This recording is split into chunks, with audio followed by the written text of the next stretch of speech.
ಸ್ನೇಹಿತರೆ ನಮಸ್ಕಾರ. ಎಂ.ಆರ್. ಇನ್ ಕನ್ನಡ ಯೂಟ್ಯೂಬ್ ಚಾನಲ್ಗೆ ತಮಗೆಲ್ಲರಿಗೂ ಪ್ರೀತಿಯ ಸ್ವಾಗತ. ನೋಡಿ, ಇವತ್ತಿನ ಈ ವಿಡಿಯೋದಲ್ಲಿ ನಾನು ನಿಮ್ಗೇನು ತಿಳಿಸ್ಕೊಡ್ತಾ ಇದ್ದೀನಿ ಅಂತಂದರೆ, ಡಿ ಫಾರ್ಮಸಿ ಕೋರ್ಸ್ ಮಾಡುವಂತಹ ಅಭ್ಯರ್ಥಿಗಳಿಗೆ ಇಲ್ಲಿ ಒಂದು ಗುಡ್ ನ್ಯೂಸ್ ಅಂತಲೇ ಹೇಳ್ಬೋದು. ಯಾಕಂತಂದರೆ ಇಲ್ಲಿ ನೋಡಿ, ಪರೀಕ್ಷಾ ಪ್ರಾಧಿಕಾರ ಮಂಡಳಿ ಅಂದರೆ KA ಡಿ ಫಾರ್ಮಸಿ ಮಾಡುವಂಥ ಅಭ್ಯರ್ಥಿಗಳಿಗೆ ಒಂದು ಗುಡ್ ನ್ಯೂಸನ್ನು ಕೊಟ್ಟಿದೆ. ಹಾಗೆ ಇಲ್ಲಿ ಏನಪ್ಪ ಅಂತಂದರೆ ಅಪ್ಲಿಕೇಶನ್ ಕೂಡ ಪ್ರಾರಂಭ ಮಾಡಿದ್ದಾರೆ. ಇಲ್ಲಿ ಒಟ್ಟು ಎಷ್ಟು ಸೀಟುಗಳನ್ನು ಬಿಡುಗಡೆ ಮಾಡಿದ್ದಾರೆ, ಹಾಗೆ ಇಲ್ಲಿ ಒಂದು ಸೀಟಿಗೆ ಖಾಸಗಿ ಆಗಿರ್ಬೋದು, ಗೋರ್ಮೆಂಟ್ ಆಗಿರ್ಬೋದು, ಒಂದು ಸೀಟ್ಗೆ ಎಷ್ಟು ಅಂದರೆ ಅರ್ಜಿ ಶುಲ್ಕ ಇರುತ್ತೆ, ಎಲ್ಲ ಮಾಹಿತಿ ನಿಮಗೆ ಇದೇ ವಿಡಿಯೋದಲ್ಲಿ ತಿಳಿಸ್ಕೊಡ್ತಾ ಹೋಗ್ತೀನಿ. ಮಿಸ್ ಮಾಡದೆ ವಿಡಿಯೋ ಕೊನೆವರೆಗೂ ನೋಡಿ. ವಿಡಿಯೋ ಇಷ್ಟ ಆದರೆ ಲೈಕ್ ಮಾಡಿ, ಮತ್ತು ಇನ್ನೂ ಯಾರ್ಯಾರು ಸಬ್ಸ್ಕ್ರೈಬ್ ಮಾಡ್ಕೊಂಡಿಲ್ಲ ದಯವಿಟ್ಟು ಸಬ್ಸ್ಕ್ರೈಬ್ ಮಾಡಿಕೊಂಡು ಪಕ್ಕದಲ್ಲಿರುವಂಥ ಬೆಲ್ ಐಕನ್ ಕ್ಲಿಕ್ ಮಾಡಿ, ಆಲ್ ಅಂತ ಸೆಲೆಕ್ಟ್ ಮಾಡಿ. ಯಾಕಂದರೆ ಮುಂದೆ ನಾವು ಯಾವುದೇ ವಿಡಿಯೋ ಬಿಟ್ಟರೆ ನಿಮಗೆ ಥಟ್ ಅಂತ ನೋಟಿಫಿಕೇಶನ್ ಬರುತ್ತೆ. ಇಲ್ಲಿ ನೋಡ್ತಾ ಹೋಗಿ, ಮೊದಲಿಗೆ ಅವರ ಒಂದು ಅಡ್ರೆಸ್ ನೋಡ್ತಾ ಹೋಗೋಣ. ಸರ್ಕಾರಿ ಫಾರ್ಮಸಿ ಕಾಲೇಜು, ಇಲ್ಲಿ 2-3ನೇ ಮಹಡಿ, ಪಿ ಕಾಳಿಂಗರಾವ್ ರಸ್ತೆ, ಸುಬ್ಬಯ್ಯ ಸರ್ಕಲ್, ಬೆಂಗಳೂರು. ದೂರವಾಣಿ ಸಂಖ್ಯೆ ಕೂಡ ಕೊಟ್ಟಿದ್ದಾರೆ. ನಿಮ್ಗೆ ಏನಾದರೂ ಈ ಒಂದು ಕೋರ್ಸ್ ಬಗ್ಗೆ ಏನಾದರೂ ಡೌಟ್ ಇದ್ದರೆ ನೀವು ಇಲ್ಲಿ ಕೊಟ್ಟಿರ್ತಕ್ಕಂಥ ಒಂದು ಏನಪ್ಪ ಅಂದರೆ ನಂಬರ್ಗೆ ನೀವು ಕಾಂಟ್ಯಾಕ್ಟ್ ಮಾಡ್ಬೋದು. ಇಲ್ಲಿ ತೋರಿಸ್ತೀನಿ ನೋಡಿ, 080 ಏನಿದೆ, ಇದಕ್ಕೆ ನೀವು ಕಾಂಟ್ಯಾಕ್ಟ್ ಮಾಡಿ ಸಂಪೂರ್ಣ ಮಾಹಿತಿಯನ್ನು ಪಡ್ಕೋಬೋದು. ಇಲ್ಲಿ ಅದನ್ನು ಬಿಟ್ಟರೆ ಇಲ್ಲಿ ಜಿಮೇಲ್ ಕೂಡ ಕೊಟ್ಟಿದ್ದಾರೆ. ಇಲ್ಲಿ ತೋರಿಸ್ತೀನಿ ನೋಡಿ, ಇಮೇಲ್ ಅಡ್ರೆಸ್ ಕೂಡ ಕೊಟ್ಟಿದ್ದಾರೆ. ಇದಕ್ಕೆ ನೀವು ಏನಪ್ಪ ಅಂದರೆ ನಿಮ್ಮ ಒಂದು ಅಫಿಷಿಯಲ್ ಡೌಟನ್ನು ಈ ಒಂದು ಜಿಮೇಲ್ಗೆ ನೀವು ಮೆಸೇಜ್ ಮಾಡ್ಬೋದು. ಸೊ ಅದಾದ ನಂತರ ನಿಮಗೆ ಇನ್ನೂ ಡೌಟ್ ಇದೆ ಅಂತಂದರೆ ಇಲ್ಲಿ ಅವರೊಂದು ಅಫಿಷಿಯಲ್ ವೆಬ್ಸೈಟ್ ಇರುತ್ತೆ, www.bidpharmacy.org ಅಂತ. ಇದನ್ನು ನೀವು ಗೂಗಲ್ನಲ್ಲಿ ಸರ್ಚ್ ಮಾಡಿ ಇದರ ಬಗ್ಗೆ ಮಾಹಿತಿಯನ್ನು ಪಡ್ಕೋಬೋದು.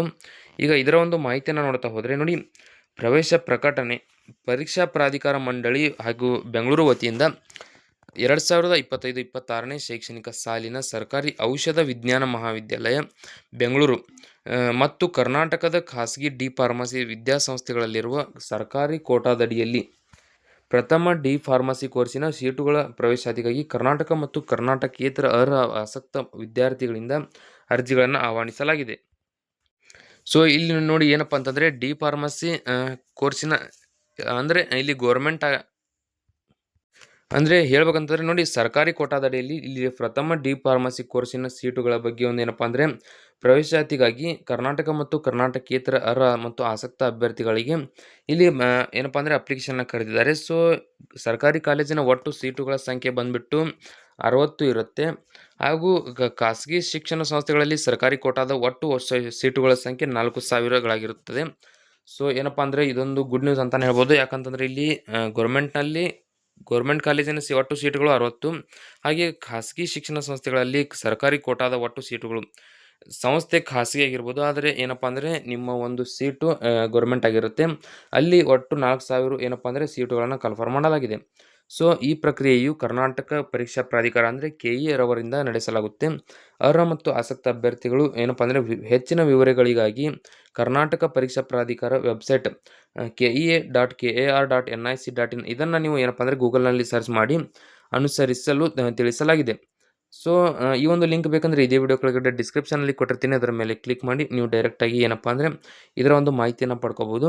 ಸೊ ಏನಪ್ಪ ಅಂದರೆ ವಿದ್ಯಾರ್ಥಿಗಳಿಗೆ ಆನ್ಲೈನ್ ಮೂಲಕ ಅರ್ಜಿಯನ್ನು ಸಲ್ಲಿಸಲು ಸೂಚಿಸಲಾಗಿದೆ. ಅರ್ಜಿ ಸಲ್ಲಿಸುವ ಕೊನೆಯ ದಿನಾಂಕ ಬಂದುಬಿಟ್ಟು 20/12/2025 ಇರುತ್ತೆ. ಇದರ ಒಳಗಾಗಿ ನೀವು ಅರ್ಜಿಯನ್ನು ಸಲ್ಲಿಸಬೇಕು.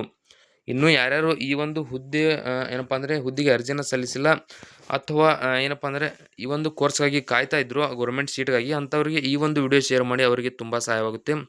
ಇಲ್ಲಿ ನೋಡ್ತಾ ಹೋಗಿ, ಕನಿಷ್ಠ ಅರ್ಹತೆ ಅಂದರೆ ನೀವು ಡಿ ಫಾರ್ಮಸಿ ಮಾಡಬೇಕಪ್ಪ ಅಂತಂದರೆ ಇಲ್ಲಿ ನೀವು ಶೈಕ್ಷಣಿಕ ಅರ್ಹತೆ ಎಷ್ಟು ಮುಗಿಸಿರ್ಬೇಕಂತ ನೋಡ್ತಾ ಹೋಗೋಣ. ನೋಡಿ, ಕನಿಷ್ಠ ಅರ್ಹತೆ ದ್ವಿತೀಯ PUC ಅಥವಾ ತತ್ಸಮಾನ ಪರೀಕ್ಷೆಯಲ್ಲಿ ವಿಜ್ಞಾನ ವಿಭಾಗ ಫಿಸಿಕ್ಸ್, ಕೆಮಿಸ್ಟ್ರಿ ಆ್ಯಂಡ್ ಬಯಾಲಜಿ ಅಥವಾ ಮ್ಯಾಥಮೆಟಿಕ್ಸ್ ವಿಷಯಗಳಲ್ಲಿ ತೇರ್ಗಡೆ ಹೊಂದಿರತಕ್ಕದ್ದು.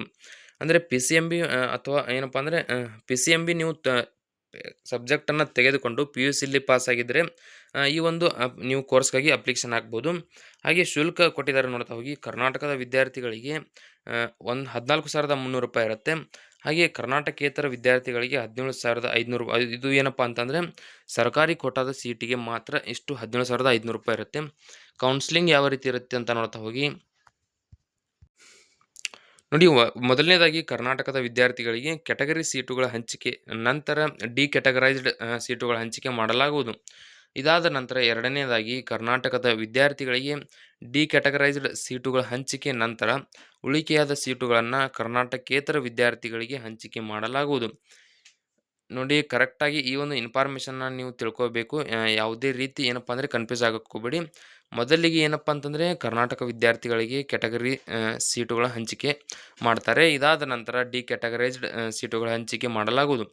ಸೊ ಯಾವ ರೀತಿ ಮಾಡ್ತಾರೆ ಅಂತಂದರೆ ಮೊದಲಿಗೆ ಕರ್ನಾಟಕದ ವಿದ್ಯಾರ್ಥಿಗಳಿಗೆ ಡಿ ಕ್ಯಾಟಗರೈಸ್ಡ್ ಸೀಟುಗಳ ಹಂಚಿಕೆ, ನಂತರ ಉಳಿಕೆಯಾದ ಸೀಟುಗಳನ್ನು ಕರ್ನಾಟಕೇತರ ವಿದ್ಯಾರ್ಥಿಗಳಿಗೆ ಹಂಚಿಕೆ ಮಾಡಲಾಗುವುದು. ಇದು ಕೇವಲ ಡಿ ಕ್ಯಾಟಗರೈಸ್ಡ್ ಸೀಟುಗಳ ಹಂಚಿಕೆ ಮಾತ್ರ.